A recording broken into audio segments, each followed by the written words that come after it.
Hello students, आज हम आपके लिए लाए हैं क्लास 9 का चैप्टर नंबर 10 ग्रेविटेशन, जिसमें काफी इंटरेस्टिंग दो बाबा लोग काम कर रहे हैं, जिसका नाम है न्यूटन बाबा और केपलर बाबा। चलिए चलते हैं चैप्टर की तरफ, ग्रेविटेशन। तो ग्रेविटेशन को जो शुरू किया है, ग्रेविटेशन का जो इंट्रोडक्शन दिया है वो दिया गया है, किसने शुरू किया? न्यूटन ने। किसने? न्यूटन ने। आपने ये कहानी तो काफी अच्छे से सुनी है कि न्यूटन बाबा हमारे जा रहे थे और थकान आई और बैठे एप्पल के झाड़ के नीचे, और एप्पल के झाड़ के नीचे बैठने के बाद एक एप्पल नीचे गिरा। वो एप्पल नीचे गिरा और बाबा को लगा, बाबा ने ये सोचने लगे कि बाबा ये एप्पल नीचे क्यों गिरा, तो ये एप्पल नीचे क्यों गिरा, यानी इससे रिलेटेड उन्हें ग्रेविटी के बारे में थिंकिंग आई और ग्रेविटी के बारे में पूरी खोज हो, है ना। तो चले चलते हैं कि इसी लेसन का नाम है ग्रेविटेशन। तो gravitation is the force of attraction between two object in the universe. कोई भी दो ऑब्जेक्ट लीजिए, कोई भी दो object means one object is moon, one object is earth. दो ऑब्जेक्ट है, ये दोनों ऑब्जेक्ट के बीच का जो डिस्टेंस है वो है आपका क्या? आर।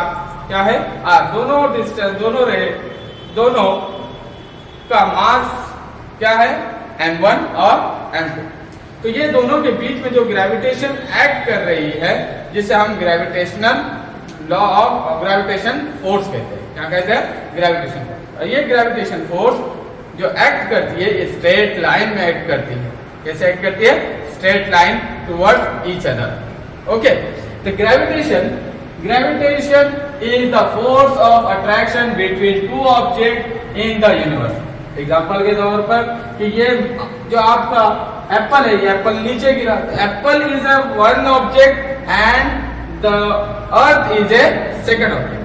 तो gravity is always act towards downward, towards the centre of the earth. Okay, तो हमने पहले एग्जांपल देखे कि कोई भी चीज जो ऊपर से गिर रही होती है वो एक्ट करती है towards the centre of the earth. That is the first example of earth gravity. Second is the sun and planet. कोई भी प्लैनेट जो सन के अराउंड में एलिप्टिकल ऑर्बिट में घूम रहे हैं, वो कैसे घूम रहे हैं, किस वजह से घूम रहे हैं? ग्रेविटेशनल फोर्स की वजह से। दो ऑब्जेक्ट कौन सा हुआ? एक हुआ प्लैनेट, एक हुआ सन। ओके, तो ये दोनों के बीच में जो ग्रेविटी है वो ग्रेविटी क्या है? तो हमने अभी दो एग्जांपल देखे ग्रेविटेशनल फोर्स के। एक है earth gravity, means any object which is move towards the centre of the earth, that is due to gravity, earth gravity.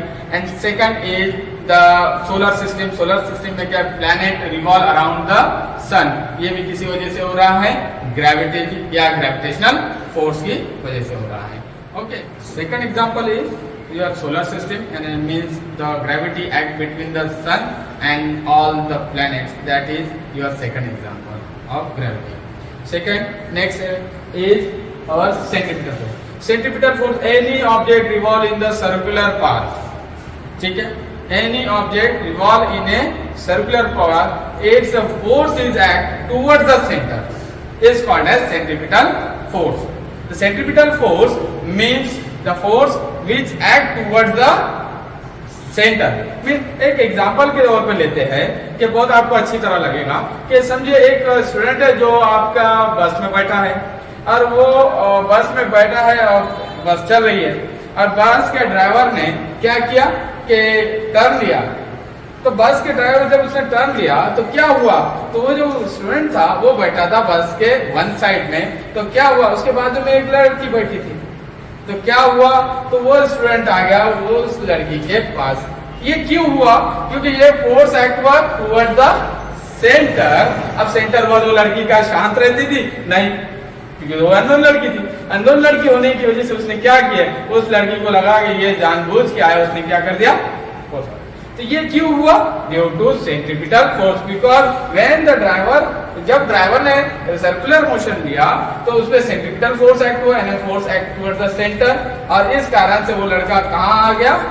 Centre की तरफ, और उसे बैठा एक तमंचा। ओके, तो आपको समझ में आ गया। इसी तरह से सेंट्रिपिटल फोर्स का आपको बहुत अच्छी तरह से याद रहेगा। अब यही टर्निंग आगे चल रही है, समझिए ये टर्निंग कहाँ चल रही है? आगे चल रही है, और फिर से क्या हो रहा है, फिर से टर्निंग आई, तो ड्राइवर, अब बच्चे को समझ में आ गया कि टर्निंग के टाइम पे मुझे क्या करना चाहिए, फिर से मुझे वो लड़की मारेगी। तो उसने क्या किया कि अपने जो खिड़की है, खिड़की को पकड़ लिया। तो क्या हुआ,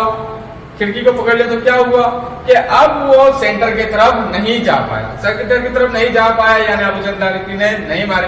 तो उसने क्या किया, अपोजिंग फोर्स लगाया। क्या लगाया? अपोजिंग, टुवर्ड्स द सेंटर की जगह उसने क्या लगाया, away from the centre force लगाया।